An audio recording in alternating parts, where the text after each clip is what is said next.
Hello and welcome back to another video. Today we're going to be taking a look at the 10 best tier 10 tanks for Onslaught Season of the Crimson Manticore. I'm sure many of you will have seen my previous videos on this. We're following the same kind of style, but with some new tanks because the role abilities have been changed. And as we all know, the role abilities tend to dictate a tank's potential in Onslaught. So we've had some pretty significant rebalancing for the Season of the Crimson Manticore starting in January this month. So let's see how we're getting on. So we'll start off with heavies, move on to TDs, then medium tanks, and then light tanks. So starting off with the heavy tanks, we have the BZ75. This tank has and will remain to be one of my recommended heavy tanks. It's got a great HP pool. Its armor is just kind of stupid to an extent. It will just bounce random shots. And it has the rocket boosters. Its rocket boosters being the main thing that work for the BZ. It allows you to take some pretty aggressive positions that people won't expect, get some vision, get some early game damage, but it also allows you to rotate and kind of change your angle of approach if needed to kind of make a game-winning play. However, it does struggle with its gun handling, its low penetration values, and when you run out of boosters, you are pretty slow. It's going to have the field repairs ability, which is basically a heal for yourself and your teammates around you, which is getting a nice buff for the season.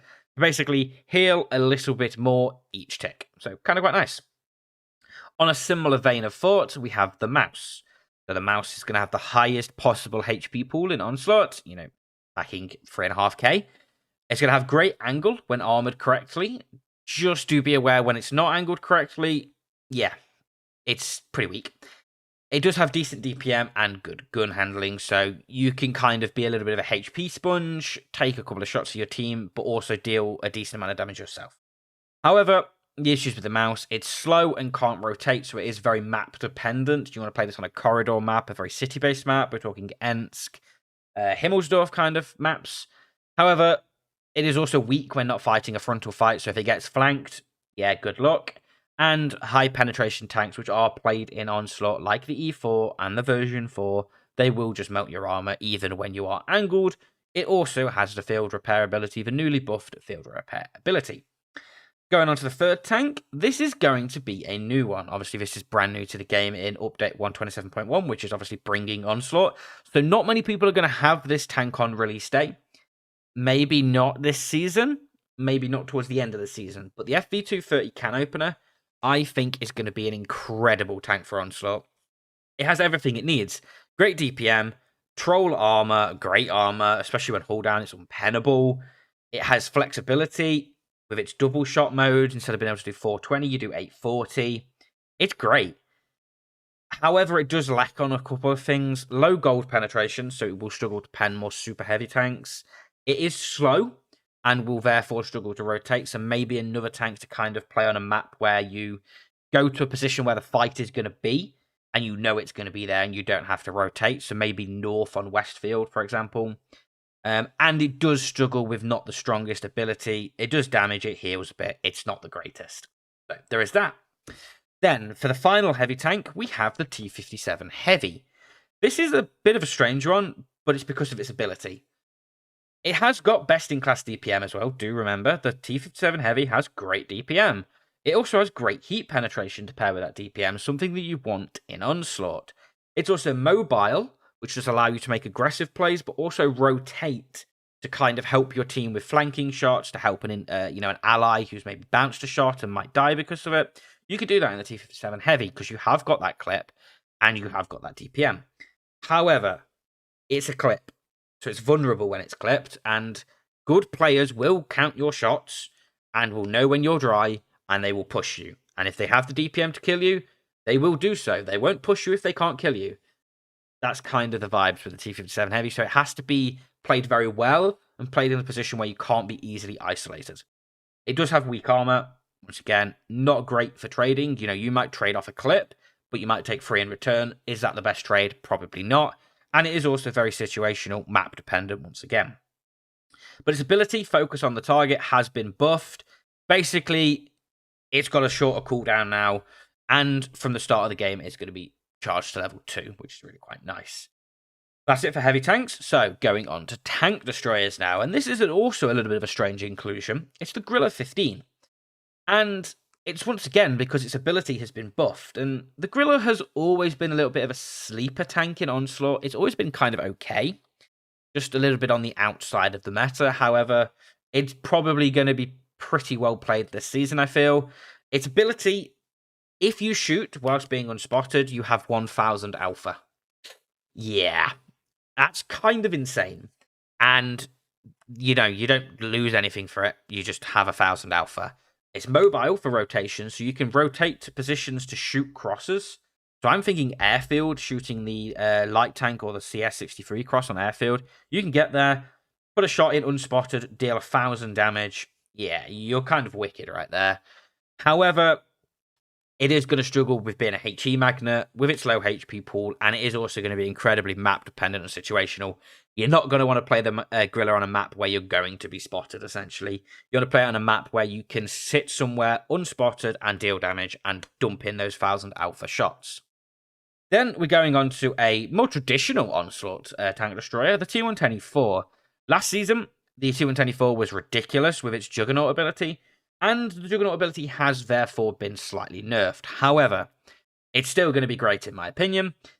The E4 has everything it needs, really. Great penetration, good DPM, troll armor, a decent amount of HP if you run hardening, and its ability kind of making it so you can peek, deal a shot, receive significantly less damage in return. Yeah, it kind of works great. The other thing that the E4 has is incredible HE penetration, which is very useful when you're playing against things like RHMs, CS63s, or just getting the rear or the sides of certain tanks.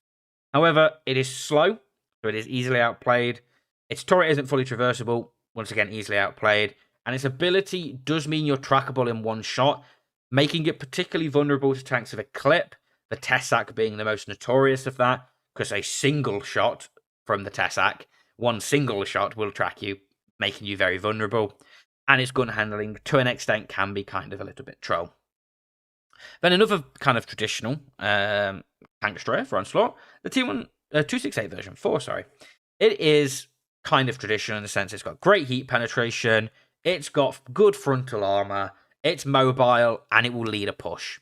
That's basically what the V4 does well, especially its heat penetration will punish those super heavies who are angled. And it does have that ability, once again, to kind of mean you can take a shot and give a shot in return, and you will always trade positive. However, it does struggle with its gun handling, being a bit troll, and its ability, making you trackable in one shot, and it also being quite map dependent. So it's not going to be the best pick anymore, but it's definitely still going to be a good pick. So that's it for tank destroyers. Moving on to medium tanks.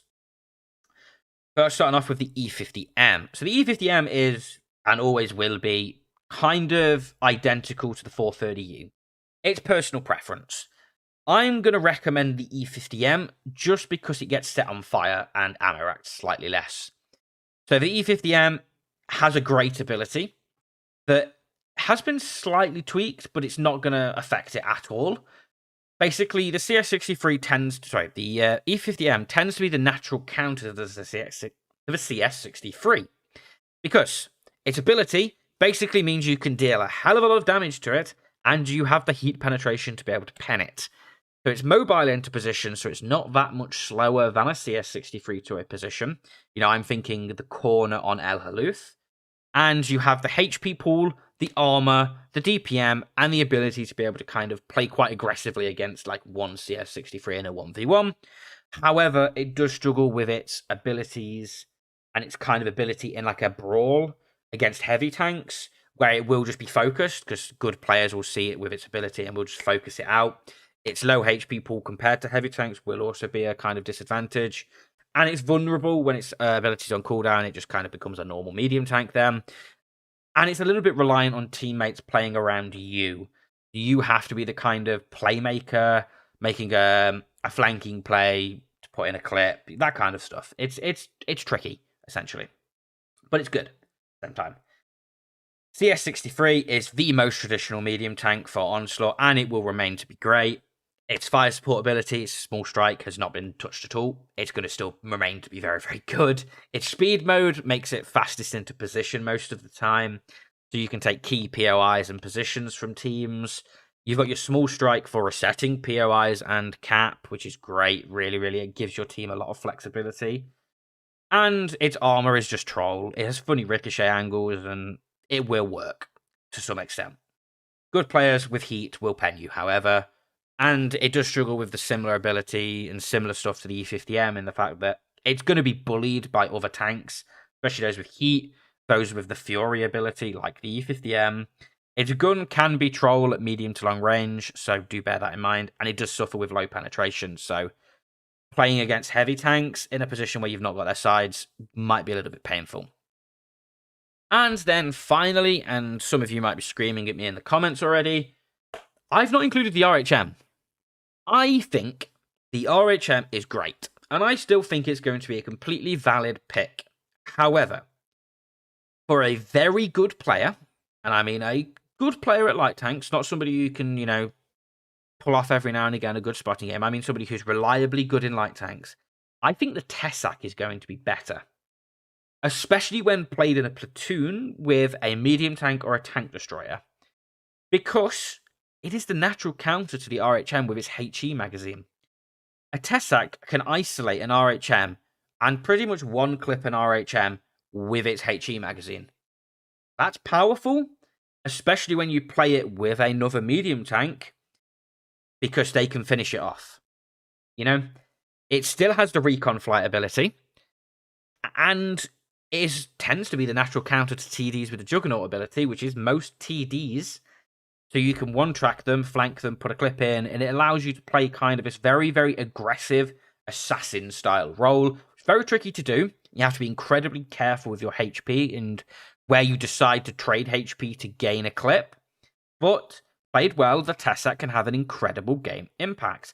I believe slightly more than the RHM, seeing as it can be the natural counter to the RHM with a HE magazine.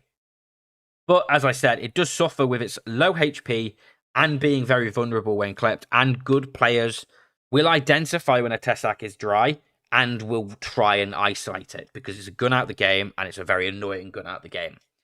It has to be played close range, so it's very easy to get isolated.